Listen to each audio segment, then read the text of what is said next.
dusty. I'ma tell you where I'm from now. I'm from the places and the spaces where the metro don't boom through. You have Crown Me Now, and you actually have an EP kind of tagged on to Crown Me Now. LEP, spelled E-P. More than dust, follow us. Habitats often create habits. Bad buzz, bad connects often make static. What's up, y'all? It's your girl Kenrick. I'm here with, and we are definitely here with Yasmin, Miss Yasmin Bonita. Bad news couldn't even make the iPhone roll. Welcome back to this episode of The Block. I am Bo, and this is your girl Marie, and we are here with the Jungle Riders today, where we're gonna sit back and dive into the car world. Official product baggies and pistols. Never show them your stats like the lotto, how they hit you. I surround us, watching the people around me do rap. For instance, like Carolina KG. Some agitators, I send them to get sorted. Flavor is now or later. For the most part, driving, making beats, shooting photos. Every once in a while when I get a chance, we here. Yeah. Clipping it about a 60 to flash. San Diego to charge, no attempting. And we're here today with Ms. Reiki Ring. And we're here today to discuss what it takes to be a Reiki. Clean, my reputation precede me. Walk with me, not beneath me. Feed them that don't feed themselves, they just become greedy. They stop working, but they only go for like $50 on Amazon. Just like $5 for Amazon. I wasn't going to use it as like a first person view mode to fuck when I'm fucking like. And then run back. Cause some money like cancer keeps the opposition pessimistic, cause I carry tech and Smith. Drawing of him, he liked it, and then he commented on it. He was just like, hard as fuck. Like, yeah, it's hard. Yeah. But I pull up, give you definition, keep it real, my mechanism. You mean the vague? I knew everybody. You have this sense of community, and when I went to Charlotte, I didn't have that. And so I really struggled. That led me down to, if I'm being real, depression, anxiety. It was the first time I had to go and see a therapist. Well, for the money, want the fame. Play the block, get money, stay relevant, the name. This dude, and I feel like a lot of people might know this famous group that came out back in the day. Bah. You know what I'm saying? Like, never be the same. Ballin' my family business and treating it like we the James.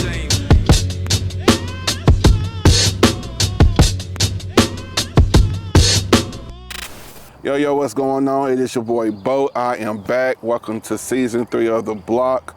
I am here today with an artist that I love. His art is very thought-provoking, but we're gonna get into that in a second. But I'd like to introduce to y'all my boy Kenrick, by the way of Jersey, but now reside here in the great old Lex Vegas. So Kendrick, for the viewers out here that's gonna be watching this lovely show that we're putting on today, why don't you tell the world where you're from and what drew, how did you get down here type ordeal? Well, yes, my name is Kenrick Jobe. Thank you for having me. Okay. It's an honor, and I am originally from Summit, New Jersey. I was born there. Okay. And then I moved to Lexington, North Carolina when I was 12 years old. Yeah. Man, Jersey. So you up in Jersey, just chilling, living a good life and up in Jersey. And then your parents say, you know what? We're going down to Lexington. Right. Like, was it a heart pacing type moment, or was it one of those, oh boy, here we go again? Like tell the viewers, like, what was that like when you got that news that you was coming down south? Well, it was mixed emotions, to be honest. I had never been moved at any point in time, so I was born and raised in New Jersey. Okay. So I moved from my dad's job. Okay. It was one of those opportunities where he knew that he could make a little bit more, and we were struggling, so it's one of those things where it's like, it's time to take a risk. Yeah, you know okay, what I mean? So okay. That's why we came down. That is dope. So for the viewers out there that don't know, when Kenrick came down here, he moved into the country club. Was that like a normal move for you, like moving from Jersey, like to staying like in a community like this, or was this something else that you had to get accustomed to? Yes, it was very different. Okay. Where I come from, it's more of a liberal, rich community that's more diverse and not as luxurious, but definitely a powerful, like linked community, you know? And when I came down here, it was a little bit more space in between neighbors, you know. I didn't know anybody, so Yeah. it was just one of those things where I had to adapt. And now looking back at it in hindsight, I realized it made me stronger. Okay. You know what I mean? And I was able to meet amazing people once I came to Lexington. So I'm very grateful for that. That's one thing I can say, because I have been, my travels around the world have took me to many places, but I can say, although we're a small town, you will get to know some people quick as hell. For sure. And when you do get to meet that right group of people, Lexington actually do open up and become broader than what your eyes can actually see. Yes, that's true. So, with that being said, the spark for art, was that already in you, or that was something you picked up when you moved down here into Lexington? It was definitely always in me. Okay. I think I always tell everyone who asks me how long I've been doing it and whatnot. It was the only thing I was ever really good at. Okay. So I took it and I just ran with it. Yeah. Like my uncle used to draw a lot. He would come over, he would draw like Spider-Man and X-Men and, you know, like Super Saiyan Goku and stuff like that, you know what I mean? So when I saw him do it, Digimon, Pokemon, stuff like that, I was like, wow, I wanna be able to do stuff like that. Okay. So that's how I really started. And then I just kept going with it as the years went on, and I met people and I met other artists or whatnot. It really brought a passion out in me where I realized, you know, I have a gift. People tell me that I have a gift, so it's like I might as well try and make something of it. Okay. And especially being a black artist, I never want to make anything about race, because art is not a racial thing. Right. It is definitely a universal language that everybody can speak. Right. You know, if you can pick up your pencil, you can potentially draw. But let's not act like being a black artist doesn't lead to you shouldn't be drawing that. How dare you draw that? Right. So a couple of your pieces that I have observed that you have drawn from scratch is a piece of your mind.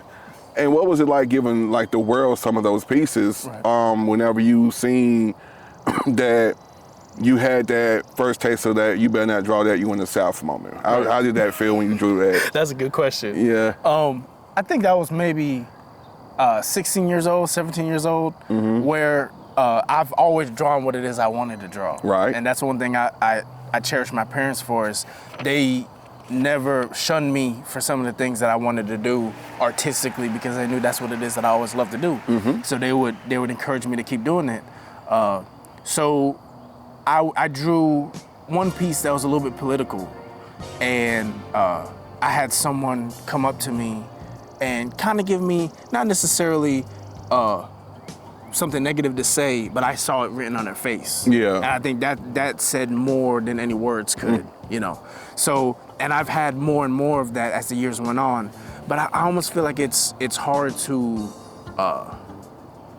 separate the artist from the art sometimes. So it's like, at the end of the day, I don't want to be known as the black artist, but that's what I am. Yeah, yeah. And I wouldn't dare put you on that, because like I said, art is definitely universal. Right. It's just that unfortunately when the world sees Peyton, they don't expect for a certain person to be behind that art. Right, you know what I mean? So tell the world what fueled your growth. Like you're painting, you're seeing it, like you realizing that this is a outlet. What continued to feed that hunger for you to rise just above illustrating just common cartoon characters per se? I'll say something that really fueled me was seeing other people succeed in their fields. I wasn't always the most like popular kid or the most celebrated kid. Like growing up, I would, you know, I almost feel like most kids, they look at like the jocks and whatnot in school, and they're like, dang, you know, I wish I could be more like that. Yeah. But that wasn't in the cards for me. You know, I wasn't a football player, I wasn't a basketball player, so it was, I almost feel like my lane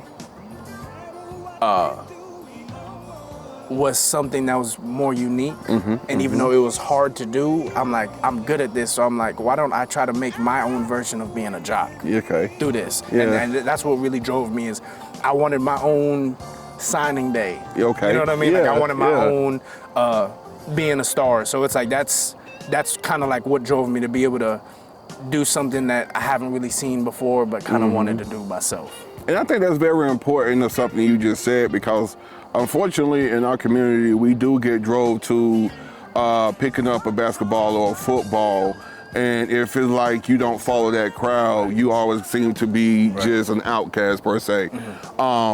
So the fact that you actually stuck with it tells a lot about your integrity and your character as you are as an artist. You know what I mean? Because it's hard to do the right thing when everybody else is doing other things. You know what I mean? Right. Because I have been there before, like scared to show my art, wanting to be in front of a camera, or like him letting my voice be heard because I feel like my voice wasn't powerful enough at that time. So it wasn't until like really I was in college and it was like I had to take public speaking.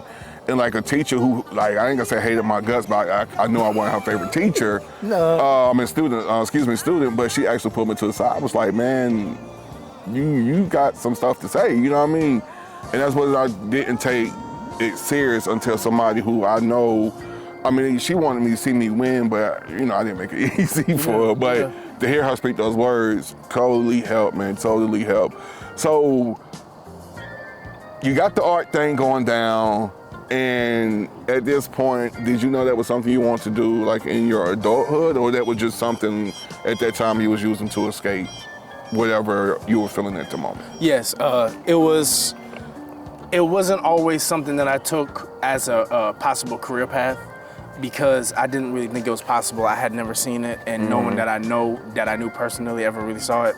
So at around 16, 17, I took a test locally that was about, I'm not sure exactly what it was called, but it was one of those tests where you answer a bunch of questions and then it gives you a graph of like how you are mentally as a person. Yeah. So, you know, it would give me some scientific questions or some history questions or some math questions. And in the end, it will tell you, okay, well, you're 25% mathematically inclined, or you're, 50% this, or you're, into the sciences or whatever. And the test ended up telling me that I am like some crazy number, like 85% or something like that, artistic.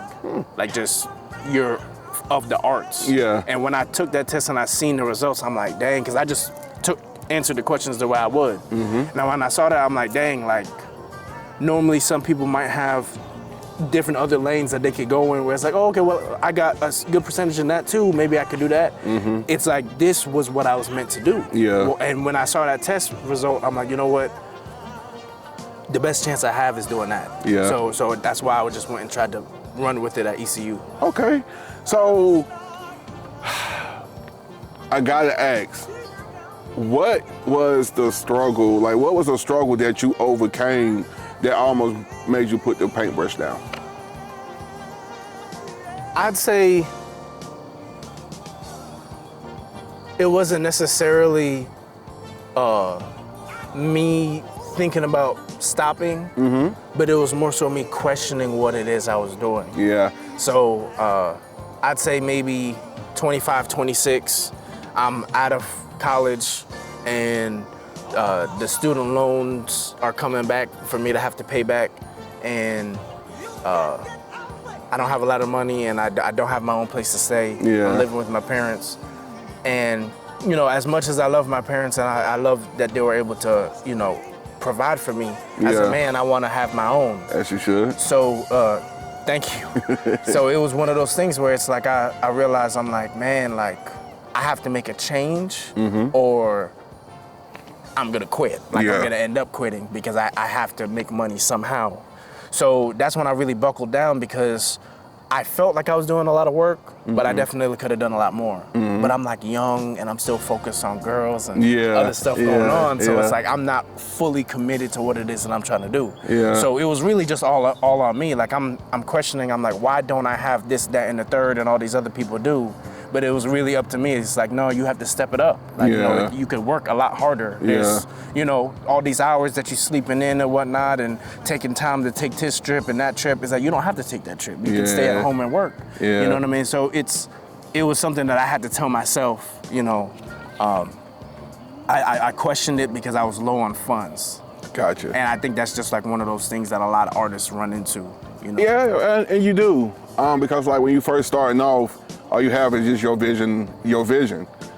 And your vision actually means a lot to yourself.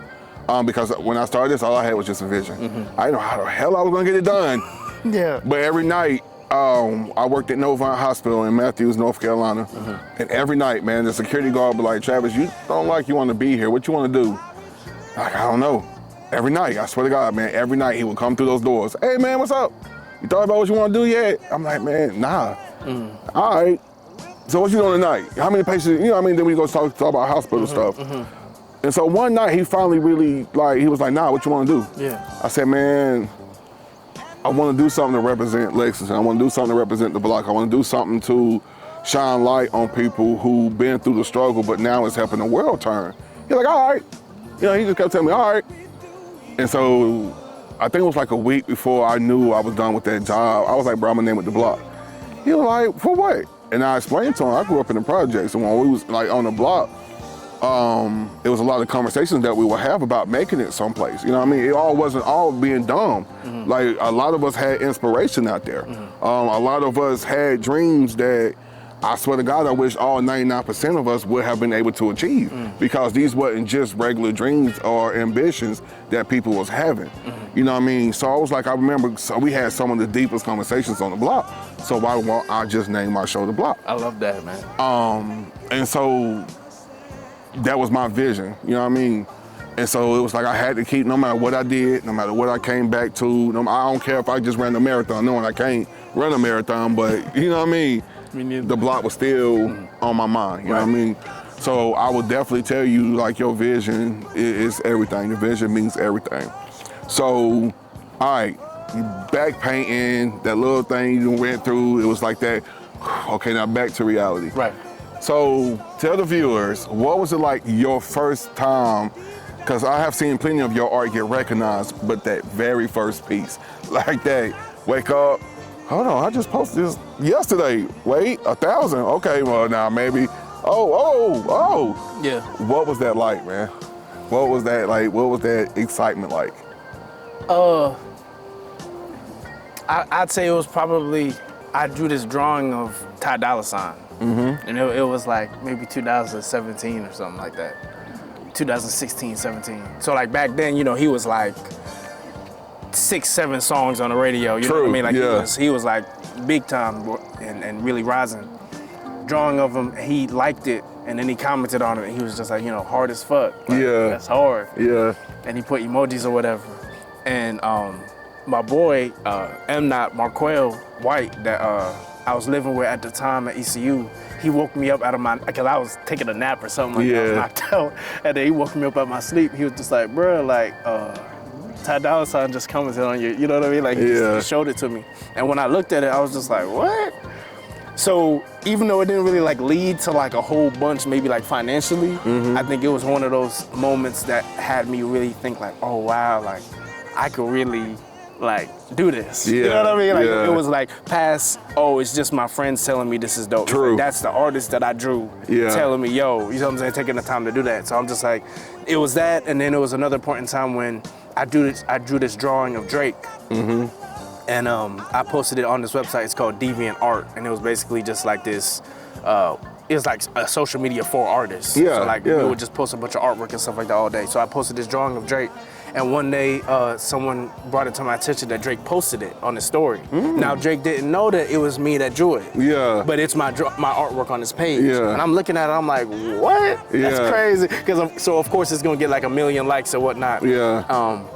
So it was just one of those things as well. That was later on after the Ty Dolla $ign thing, where I'm just like, wow, even though I didn't get that recognition, that guy saw my art, thought it was good enough to put it on his page to show the world. So I'm just like, you know what? Next time I'm gonna get it to him. You know what I mean? So I was focused after that point. So Drake, at this point, you gonna see this one day. Give my boy his recognition, man. We ain't playing. We needs that. We needs that, bro. Man, but that is a dope accomplishment, you know what I mean?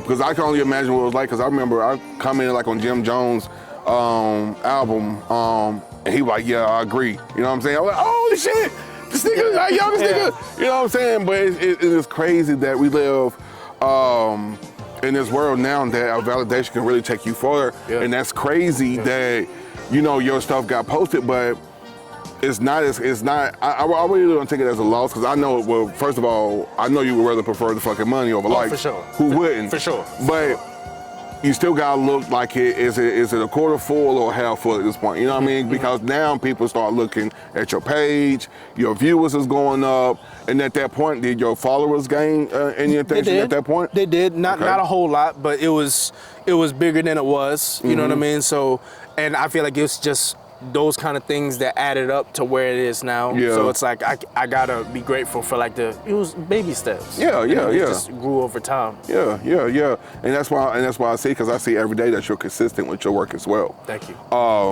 People don't understand, like, whenever you're running your own brand, you have to be your own public relations, your own brand, your own merch. Like, you have to be your own. I have not been on any social media and this man has not posted something. I don't care if it's a picture of what he just posted 3 years ago. That man still posts every day, and I think that's where you get your volume from as well, because that do separate people from wanting to be just locally known to really want to get their artwork and be a part of world history. Right. So that I definitely gotta give you to is your integrity on making sure everybody sees your artwork. So that's pretty dope, man. Seriously, that's a pretty dope thing to know that you was recognized by 2 of the top artists within the industry, man. I can't wait to see how further, like, you get more likes from other ones. Thank you know you, what I mean? thank you. Because I know it's coming, bro, just because I see your hard work every day. So we could take a pause right here. So, you are one of the youngest members of the Art Council, correct? Yes, sir. Tell us, how did that happen, and what do y'all do on this Art Council? Because I've always been curious about that. Yes, well, I am, it's Arts of Davidson County. Okay. So the head, Amanda, she reached out to me and she was basically like, we need you on there. You know, she's been watching what it is that I was doing online and whatnot. And it was kind of lacking a little bit of diversity. Okay. And it's one of those things where they were looking for a spot on Main Street, and they wanted to make this thing grow. They wanted to reach more people, and they asked me to be a part of it. And I was like, of course, you know, I'm looking to reach more people too. Yeah. So I got myself more involved, and I was able to meet so many different people through that. Thomasville, Denton, you know, like different people that went to Southeast, you know what I mean, like different schools or whatnot that I never even really thought of much, you know. You know how it is. I do. So it's like, I do. now it's like I realize we were really segregated in school, and now as an adult, if you really want to like progress or whatnot, it's like these are the people that are in power positions or whatnot. So through Arts of Davidson County, I was able to reach a lot of different people or whatnot in the area that I feel like I need to. Yeah. And that do hold a lot of weight about being diverse within the schools, because now you're meeting them. Like, even in my work field, I talk to different races all the time, and they were like, man, I wish we would have had a conversation with a black person like this. Right. You know what I mean? Yeah. And that means a lot to me, because they don't say it on no cocky shit. They say it on some like, Genuine. so you mean to tell me y'all really don't X, Y? Yeah, we don't. And I be sitting, I feel the same way. You know what I mean? I get the same answers, because they ask, same questions they ask me, I ask them. I'm like, well, shit, why y'all don't season such and such? Oh boy, that's a myth. Come to mama house tomorrow and I guarantee you know what I mean? That's a myth.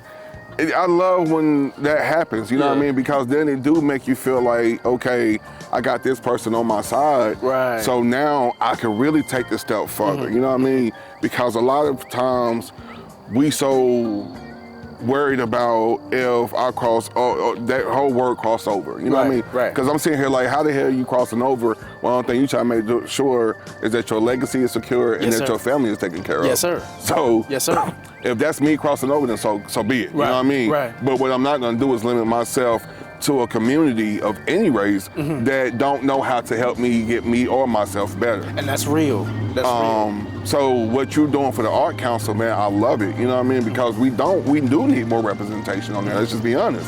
And then on top of that, you're a young African American that's up there with working with other races to make sure not only just your art, but they are spread it throughout the thing. Right. So, do y'all like hold art contests as well, or does it like y'all just go to different schools, speak, and it's just basically just spread art awareness per se? It's a nonprofit. So the main thing is trying to reach the community and celebrate the people that are coming up that are doing that. Okay. So we've done a lot of different student art shows. You know, we've had kids from all over. I'm definitely trying to get more people involved, more kids involved, just for like the people who may not know about any avenues to get their art out there. So it's not about any profit. It's about the community, and it's about building up something that we might have not had as much in the past. Agreed. So you speak about the community a lot, which is a damn good thing.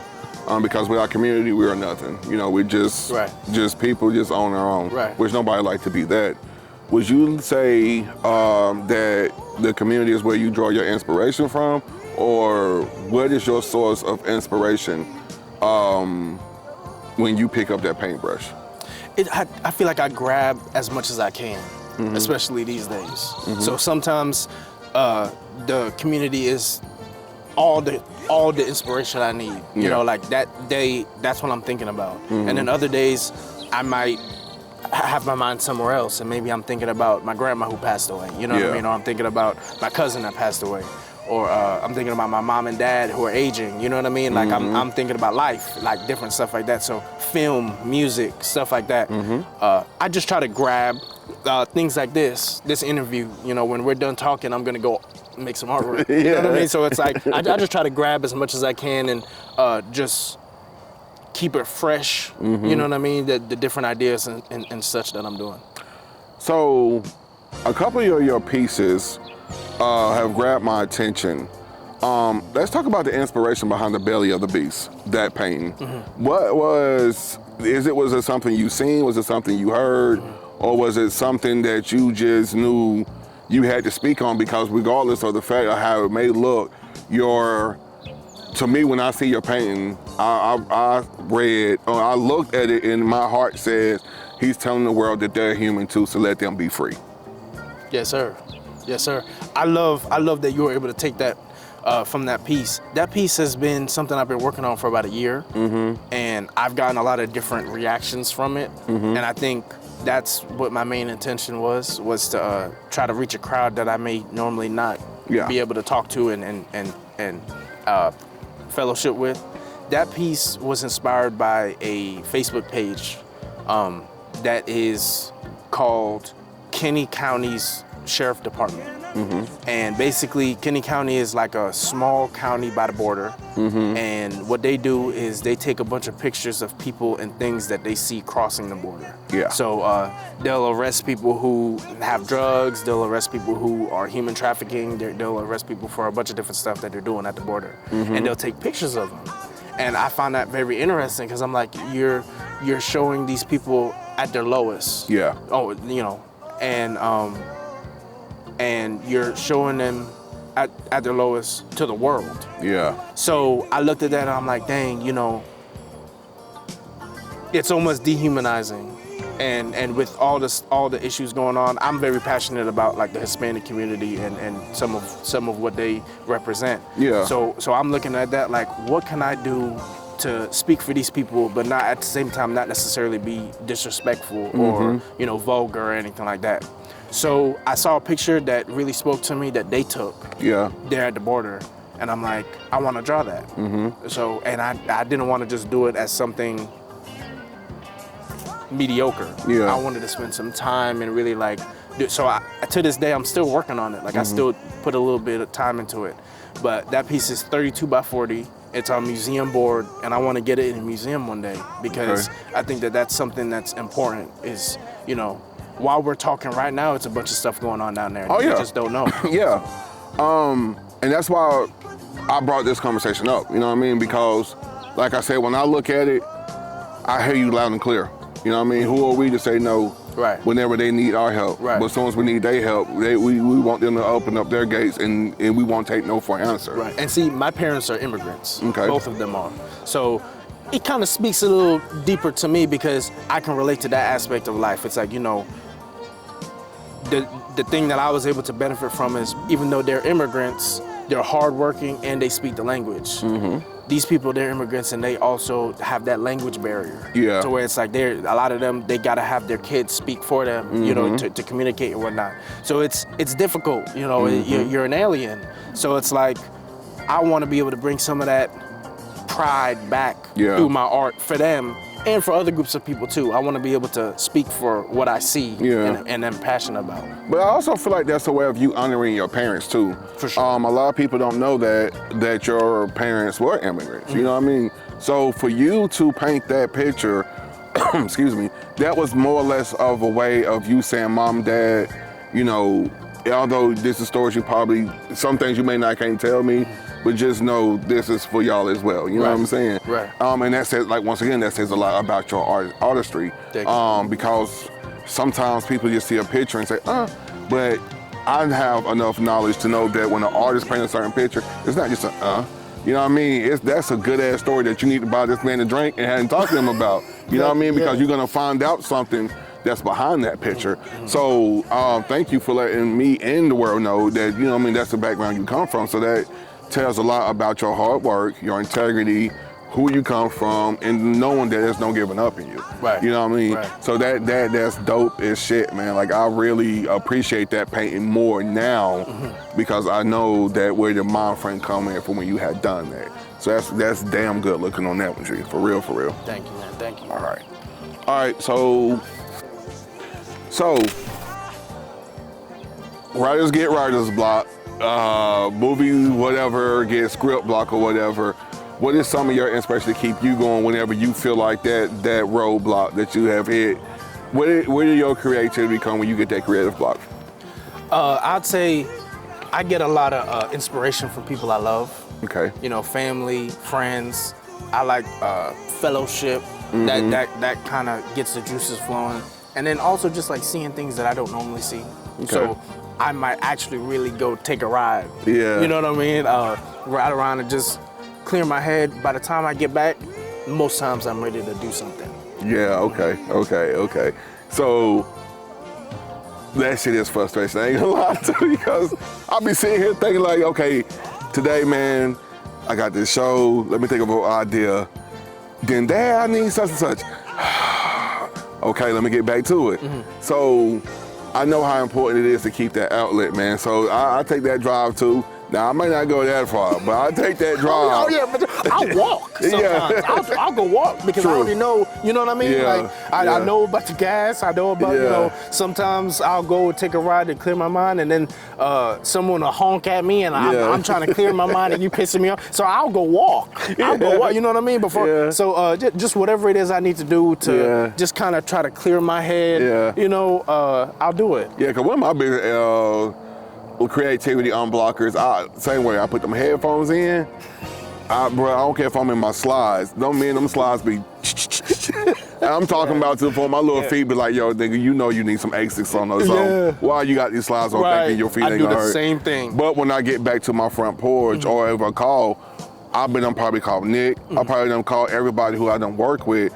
Bro, I got an idea. Tell me what do you think about this? Tell me how you think I should move this around. Right. Okay, you know we got an interview today at this time. How do you feel if we meet up beforehand? You know what I mean? Right. It's definitely giving me that time to just think out all my ideas.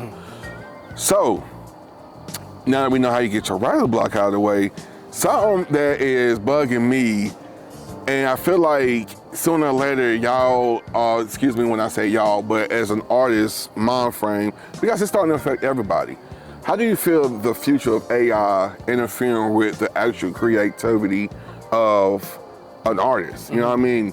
Because I kind of feel like that AI is a cheat code, you know what I mean? Yeah. I kind of feel like it's that code you used to put into the video games when you couldn't beat that one level. You're like, you know what, up, down, star, you know what I mean? Yeah. So now all of a sudden you can beat Bowser and you sitting here ain't got no life left, but yet it's still, you know what I mean? So when it comes to the AI, how hard does that make you to see other young artists and tell them, nah, young blood, that's not the way? How does that make it difficult to reach out? That's a great question. I think it is a tricky situation because it's new and we don't really know exactly what direction it's going in yet. It's almost like the internet, you know? So I'm looking at that like, for now, it could be used as a tool, something that could, maybe you have an idea and you don't really know exactly what that looks like, so you put it into the AI and it comes up with its own idea. You could draw from that, you know what I mean? It doesn't, but then at the same time, I look at it where there's certain people, and I was thinking about this today as well, that have gotten a huge following in a very short amount of time because they're letting a computer come up with artwork for them. So I've been working on this since Instagram was made, 2011, something like that? Yeah. And I don't know how long that's been, all of this time, right? This person comes around, AI's been big for a year, 2 years or so, a couple years. This guy makes this happen in less than half the time that I did. Yes. You know what I mean? Yeah. And has way more of a following than I do, way more of a reach. But the way I look at it, I'm like, that can only go but so far. And I'm trying to go the furthest. You know what I mean? So I'm looking at it like, it's a tool for me. If you're using it as your whole platform, I'm not sure exactly how far that could go for you. But I can't speak on it. And I feel the same way.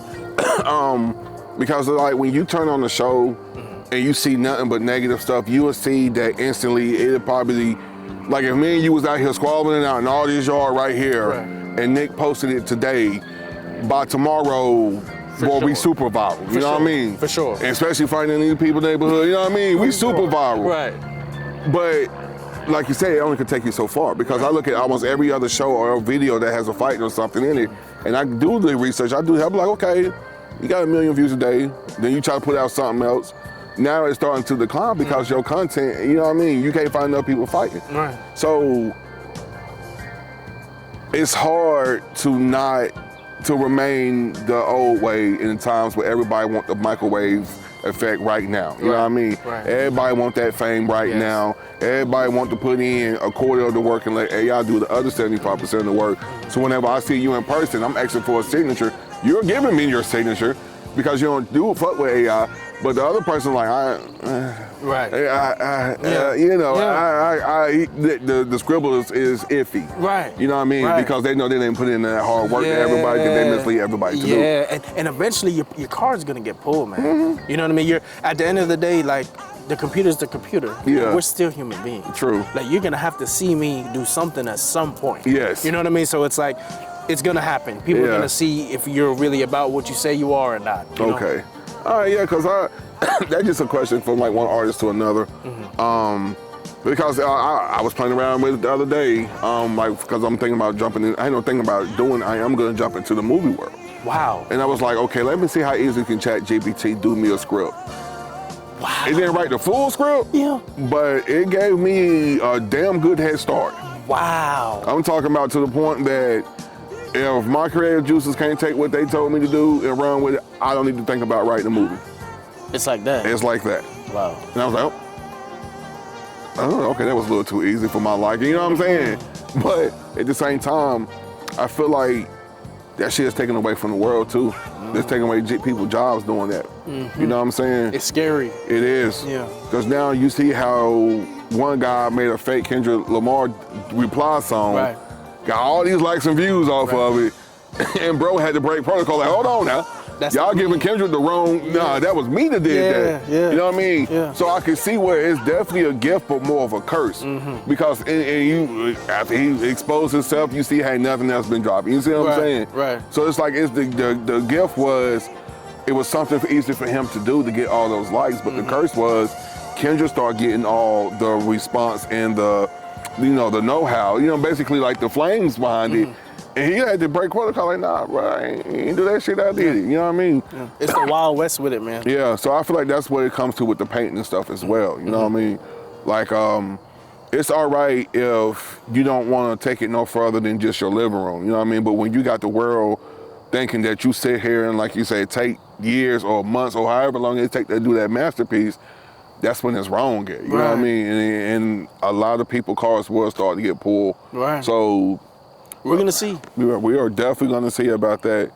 So as we get ready to land this plane, man, I got to ask you, if you had the opportunity to do any artwork with anybody, I'm talking about you can go back from the Renaissance days on up to now, Who would you pick? What artist would you pick to just sit beside, have that glass of wine with, and be like, boy, let's get to work? I'd pick two. Okay. Can I pick two? You can pick two. Yeah. Okay. Let's go with that. Yeah. The first one I'd probably pick Norman Rockwell. Okay. He is an artist that was able to just accomplish the most amazing relationship and connections through his art. Okay. Like it's like he would do paintings of people at the table, at dinner tables, and you know, he did this one painting of himself, like painting, you know what I mean, and different stuff like that. I always find that interesting. His style was amazing, just incredibly talented. Him, and then an artist by the name Frida Kahlo. Okay. I'm not sure exactly if I'm pronouncing her last name right. I'm sure I'm not. But she's a Mexican artist. Okay. And she was a activist. She was a very powerful woman, went through a bunch of different trials and tribulations, but always did artwork, did amazing pieces. I think she's gone now, but if I had the chance to sit down and really like pick someone's brain and do some artwork with them, it would be those two. And that's pretty dope, man, and I think that's one thing about the Hispanic community that rubs me the right way about them. When they know their peoples are getting done wrong, baby, they don't mind coming together and chatting about it or putting action towards it. For sure. So whenever I had joined the union, man, I would love being with the Mexican squad, the Hispanic squads, than our squads. Right. Even though our squads were dope, but man, they party, you know what I mean? Yeah. And it wasn't no, let's get drunk or get a high party. They celebrated freedom. They celebrated life. They celebrated the wins. Right. And they didn't need to put poison in their system to celebrate those wins. Right. Now you finna get full off their food. For sure. You know what I'm saying? Yeah. And you finna sing and be merry because they finna sit around and literally write songs and hymns about the victory that they just got. Right. A lot of y'all don't know, but the Hispanic community is one of the reasons why we have agriculture here heavy in America. Yes. Not only that, but they also is one of the driving force behind why we work 9 to 5. Right. You know what I mean? They led that charge at the Detroit factory in with the Henry Ford situation. You know what I'm saying? May Day. May Day is a time next month on the 3rd, if I'm not mistaken. May Day was one of the first happened in Chicago. Gotcha. It was like one of the very first unions that was formed against a lot of bullshit. Wow. Hispanics was in the front line of that one, bro. Of course. You know what I'm saying? So whenever you give them their flowers, man, I love it. You know what I mean? Because I do a lot of history on them myself because of how deep they ties run with the union work and stuff like that. Right. Especially activist work, man. They always doing activist work, and a lot of Hispanics don't get the props they deserve for their humanitarian work that they put in. Right. You know, so man, shout out to you for shouting them out. And so you said the painter name was Frida.